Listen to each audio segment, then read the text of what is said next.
Hi, my name is Antonia. I'm 60 and I live in Bognor, Regis. I'm an artist and a supporter for end of life and grief and loss. So my great horror is that the government seems to have created a state-sponsored paranoid hypochondria. People are crazily complying with things that make very little sense to me. Now, if this was a pandemic, it would be serious. You know, there would be no getting away with breaking the rules. There would be no getting away from mass deaths after riots and celebrations and demonstrations. There would be no getting away with people breaking the rules here and there. There would be death, like the Spanish flu, like Ebola, and others that I don't know about. So I am really surprised at people's lack of perspective, but then you see, I don't blame them, because the mainstream media and the BBC have one narrative which is the same as the government's, and they do not question it. I believe that, was it Ofcom gave guidance that there should be no alternative opinions expressed whatsoever. So that is what's happening. People do not know the nonsense that they're being told. People, I don't wear a face mask, and I go into shops and I'm the only one, and I see a sea of people wearing face masks, and I understand why they're doing it. They're doing it because they've been told to and because it's the law. But what gets me is that they are complying to something which is, to me, really sinister. We know they don't work. Why would they work? Why would a face mask actually work? When you pick it up and you put it on and then you take it off like this and you have a bit of food and then you put it back on and your hands are all over it, and then you take it off and you put it down and you put it back on again, it's in your pocket. That, you know, if there was a pandemic, if there was something dangerous, that's not going to help anybody. But nobody's worked it out who hasn't deviated from the mainstream media. I've noticed the newspapers are starting to talk about whether this is actually real or not. It really bothers me.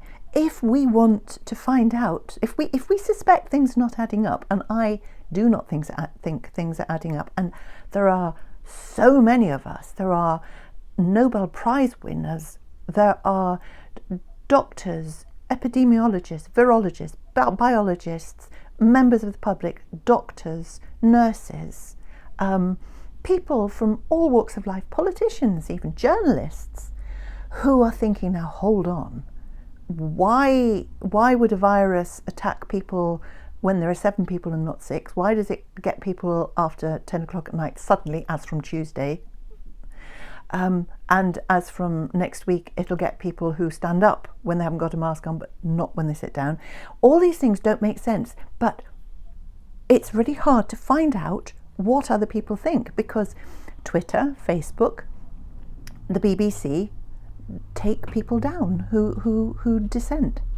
So recently I read that people like me are alt-right, Brexiteers, anti-vaxxers and sociopaths. Now, it never occurred to me that I was that bad. I hadn't noticed being alt-right. I didn't need to notice that creeping up on me, nor whether I'm a Brexiteer or not is irrelevant. And the anti-vaxxer, what?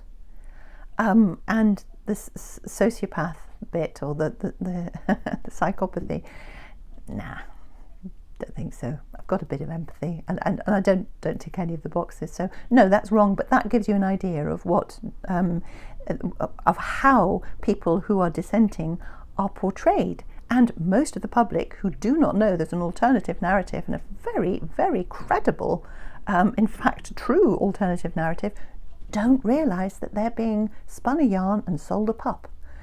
So I don't blame people for complying in this way. They're terrified. If people are absolutely frightened out of their wits and isolated, they're not going to behave very well. That's, you know, and why would they? They're frightened, you know. My dad was in a care home. He had advanced Alzheimer's. He was an academic, gentle, sweet, confused, loving old man, full of good manners and courtesy.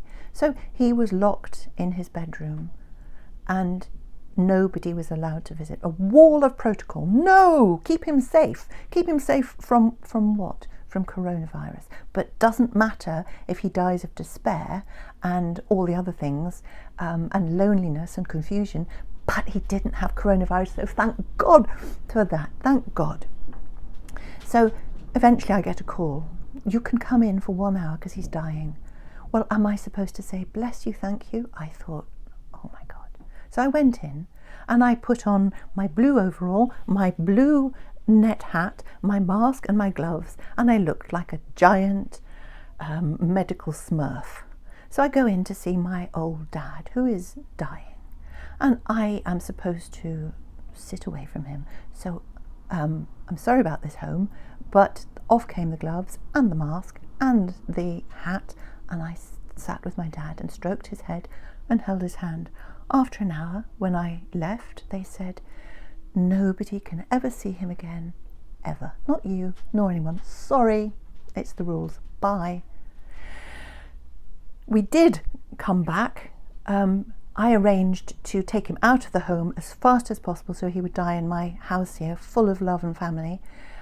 But when my brothers and I got there to help him into the private ambulance that we managed to get, bless them, he died on the stretcher. Now, my brothers and I hadn't time to fasten our Smurf outfits, so we were there holding him on the stretcher, loving him. And our masks were off, hanging down here. The hats weren't on properly. They were on skew with hair coming out, you know. And we hadn't managed to do up our Smurf smocks properly, and we didn't have gloves on. Why would we have gloves on? Our dad was dying. What does it matter if he gets corona, bless him, which he was tested for and didn't have. After he died, the members of the care home came and hugged us. Now, if there was a real pandemic, that could not happen. So why aren't you seeing the disconnect? I want to say the care home was wonderful. They were following rules. They were terrified out of their wits. God knows what they thought they had to do and still think they have to do. But the people who looked after Dad were absolutely wonderful. They didn't want to keep us away. They hugged us because they were kind and good people. So I understand that. But what the hell? We lost our dad, even though those lovely care home people didn't want to keep us away, because of rules and protocol. To me, it's a crime against humanity, because my dad is one of millions. It's a crime against humanity, keeping these people who are still isolated from family and friends. I mean, fancy being able to look through a window and mouth hello to your demented parent inside a room. If you're ill, can you imagine hospitals and hospices? Can you imagine someone coming in to see you on occasion, a member of staff who's allowed in, coming in gowned up, and you're feeling vulnerable, and if you're dying, you're dying. And you look at them and you think, well, what is it about me that is so dangerous? Why? All I want is someone to hold my hand. I just want to see my family. I just want someone to stroke my hair, tell me I'm okay.